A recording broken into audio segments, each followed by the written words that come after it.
It is 2 hours now, exactly 2 hours since the ceasefire came into effect in this war which began on the 7th of October between Israel and Hamas. It was a shaky start. We heard fierce fighting going on across in Gaza. You can see the skyline there. We've been showing you live pictures this morning.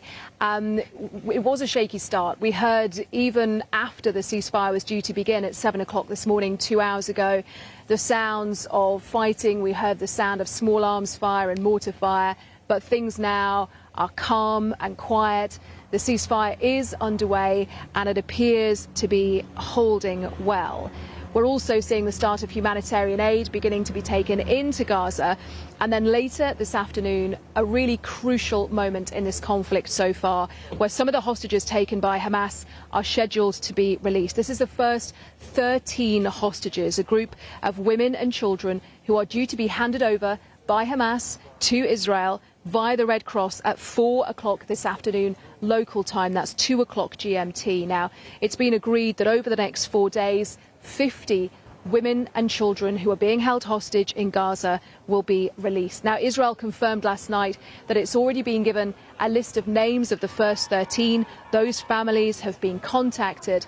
And once that exchange has taken place, Israel will release 39 Palestinian prisoners who are being held in Israeli jails, with a commitment to free as many as 150 over the 4 days if things go well. Now, of course, there is a lot riding on this deal. It is a very delicate deal. It has taken weeks to negotiate, and there are various key parts to it. One, of course, is the hostage release and the prisoner release, but also humanitarian aid as well. Now, Egypt has said that 130,000 litres of diesel, that is essentially 4 tankers of diesel, will cross from Egypt to Gaza each day as part of this deal. And we're also expecting 230 trucks filled with humanitarian aid to pass through Rafah as well.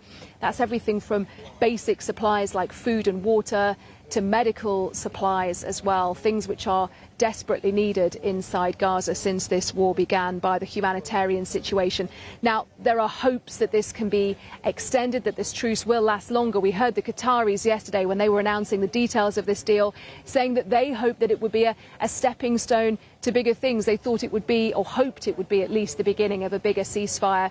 But Israel's message has been very clear, and the Israeli Prime Minister Benjamin Netanyahu has said that the war against Hamas will not end. It will pause for 4 days, but he says it will continue until the hostages have been released and until Hamas has been fully removed from Gaza. Because, of course, let's not forget where all of this began on the 7th of October and those brutal Hamas attacks here in southern Israel, in communities like this one, in the city of Sderot, where living so close to Gaza and looking out to this view, they are used to regular rocket attacks. Many of the homes and families here have safe rooms and they use them regularly. But on the 7th of October, families were trapped inside for hours in some cases. Some of the stories that I have heard and the people that I have spoken to, where they talk about the fear and terror of being trapped indoors. And then we saw the brutal scenes of the murder of around 1,200 people of Israeli nationality and other nationality as well. But what united them is that they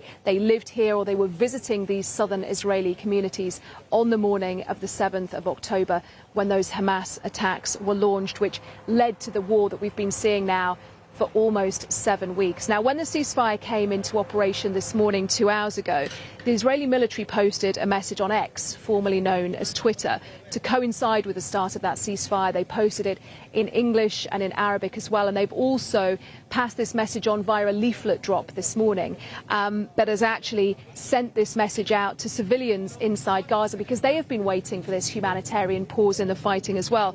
And what the IDF has said, let me read to you exactly what their message says. It says the war is not over yet. The humanitarian pause is temporary. The northern Gaza Strip is a dangerous war zone and it is forbidden to move north. For your safety, you must remain in the humanitarian zone in the south. It's only possible to move from the north of the Strip to the south via Saladin Road. The movement of residents from the south of the Strip to the north is not allowed and dangerous. So that is the message that has been posted on social media in English and Arabic. sent out in that drop of leaflets as well that came fluttering down from the sky this morning over southern Gaza. Because, of course, this moment for Palestinians in Gaza is hugely important. Many of them fled their homes when they were told that they had to move south. They didn't take with them everything, really. They didn't take with them often precious things. They didn't take with them a change of clothes. They left most of their lives behind. And we've seen already this morning many Palestinians, as the ceasefire took hold, actually trying to go back to their homes, trying to see what is left of their homes and trying to perhaps gather supplies from their homes if anything is left at all. Well, let's take a few moments to really work through what is happening so far and what is expected to happen over the next few hours. Mohammed Taha is our correspondent from BBC Arabic. We're seeing the early parts of this deal come to fruition this morning, the ceasefire and the beginnings as well. We're seeing these live pictures, the beginnings of these humanitarian aid trucks starting to move as well, Mohammed. Yes, Anna, another part of this deal that will start in 1 hour or so from now, where the Israeli air activities in the northern Gaza should stop as well for 6 hours as part of this deal. So the air activities has already stopped in the southern Gaza. It will stop in 1 hour in the north. And there is a massive military operation is happening right now as the Israeli forces are trying to replace some of the troops. They are trying to replace others. And with this, thousands of people are moving across the Gaza Strip. They do not respect the Israeli orders that they shouldn't go to the north. I saw pictures of people are going through Salah ad-Din road going to the north. They want to see their homes. They want to see their relatives. There are already 100,000 people in the north. There are hospitals. There are people are injured. There are dead people that haven't been buried yet. It's a tense situation. Israel hasn't operated as an occupying force in Gaza for a very long time. It is facing that now. So the military side is really tense. And I saw people, you know, are acting as if the war is ended. They are taking all their belongings from where they were in tents, in hospitals, in schools. They are taking back to their homes on carrots that are pulled by donkeys and horses, as there are no much fuel. They are using bicycles. They are using wheelbarrows. It's massive movement in the strip at the moment. And on the political side, as you said, Anna, and Yolande used a very nice expression when she said it's a very ambitious plan. Yes, indeed, it's very ambitious. If the exchange of hostages would happen today at 4 on the Israelis, on the Gaza side, and at 8 on the Palestinian side, that means that there are prospects that this truce would be more than 4 days to allow more hostages and prisoners go out. So this is the political, and the Qataris also, they held the press conference and they said this is what they hope, that this truce wouldn't stay only for 4 days, but the success of the exchange of hostages and prisoners would open the door that this truce would continue.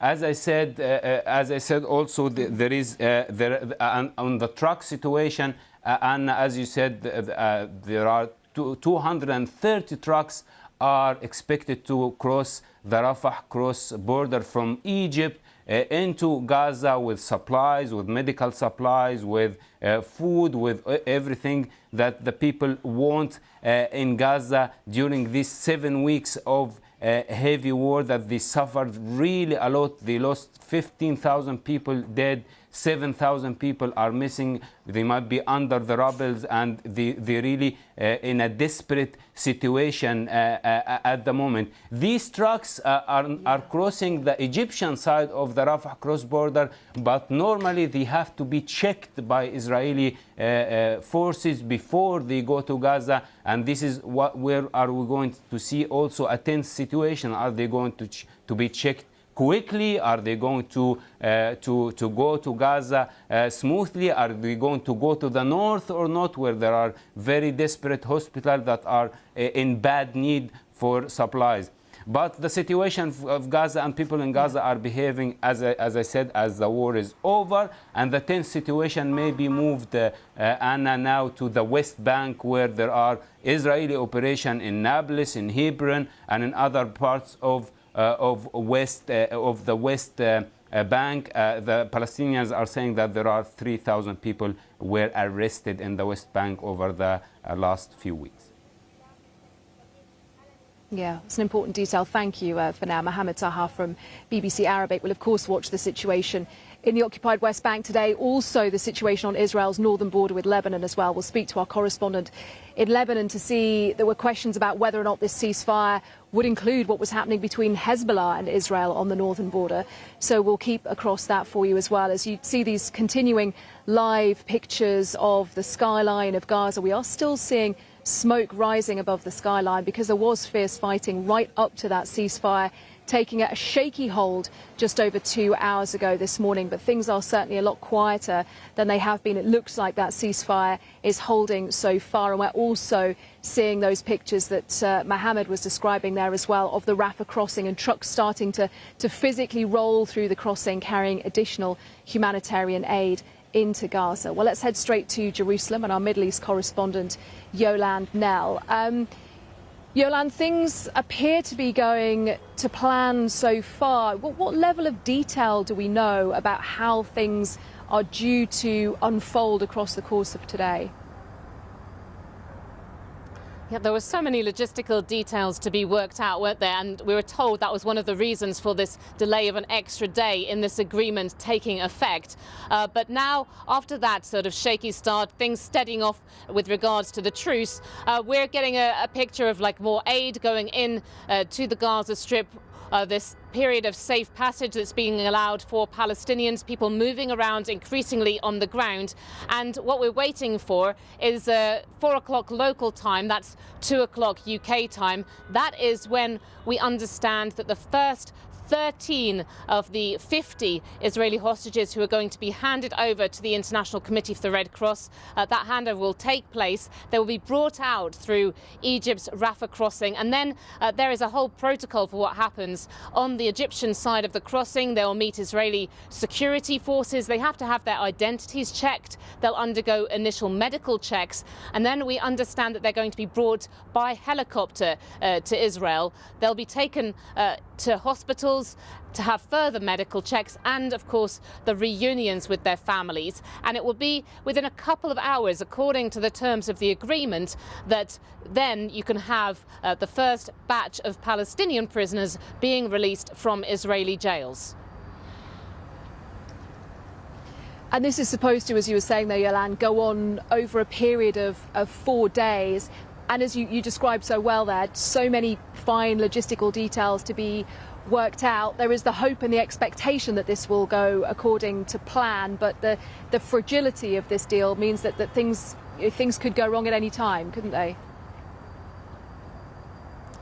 Definitely, and if you look at what's happening inside Gaza, I think it's very understandable. It's very ordinary human behaviour. People want to go and see if they can get any belongings back from their homes, if they can have a decent night's sleep during this brief respite from the fighting. But the numbers of Palestinians that are moving around, Israel will be watching very closely to see if some of those displaced people that it's previously ordered to go from the north to the south will be attempting to return to the north. It has said that's not allowed. It has dropped flyers to that effect, and it wants people to come from the north of the Gaza Strip down to the south, but not to have the movement in the other direction. Now, that could be quite overwhelming for Israeli forces if the numbers trying to do what they're not supposedly allowed to do really become very large. I mean, other things we've heard already that, you know, how difficult it would be for Israeli forces if they see something happening during this period, if they were able to trace, for example, the location of one of the most sought-after Hamas leaders like Yahya Sinwar, the head of Hamas in Gaza. Would they be able to resist holding back? You know, there are many things that could go wrong here. Likewise, you know, for Hamas fighters and the other armed factions that operate in the Gaza Strip, we still have Israeli ground forces present there.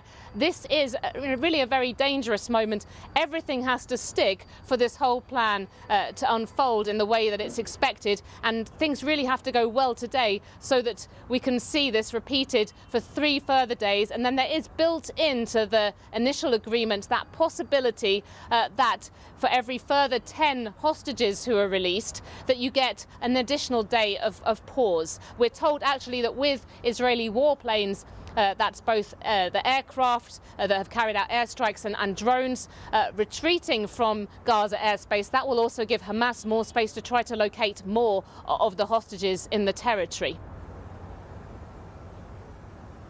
Yolande, thank you.